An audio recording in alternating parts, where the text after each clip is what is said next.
Welcome to Relaxation News. Today we will be covering the conflict in Gaza and Israel. I'm going to read Kim Iverson's post over on Twitter, aka X.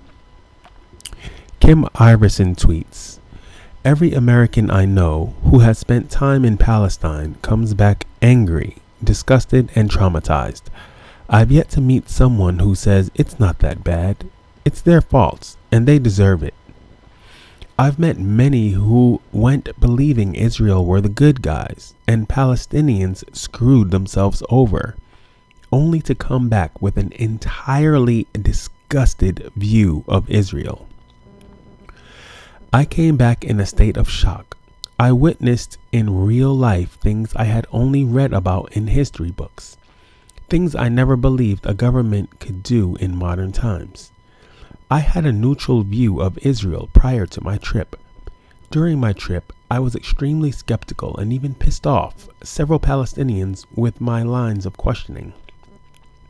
When I came back to the States and began processing everything, I couldn't turn on the lights or get myself out of bed for a week. What I saw was unimaginable. It was a cruelty aimed at a group of generous and warm people with a very clear intent to get rid of them. And I couldn't believe the group doing it to these people had it done to them not long ago. They took similar tactics and weaponized them against others. That is what I saw, and I can't unsee it. The children in the schools would stop me and beg me to come home and tell America to stop. They know it's us allowing this abuse. Myself and everyone I know comes back disgusted with Israel, and many of us weren't even in Gaza witnessing a war.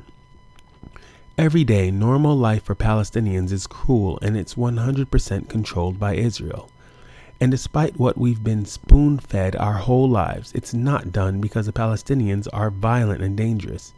It's done to rid the region of them, to make their lives so miserable they either leave or violently rise up, giving Israel an excuse to take more land. And the Israelis are not shy about this, even when you speak to them. Some might couch it with statements like, well, we tried peace, but they didn't accept it. It doesn't matter how they phrase it.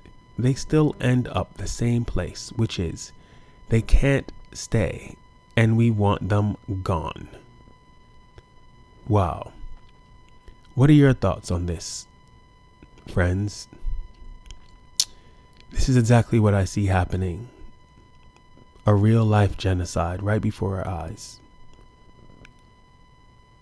in the Middle East,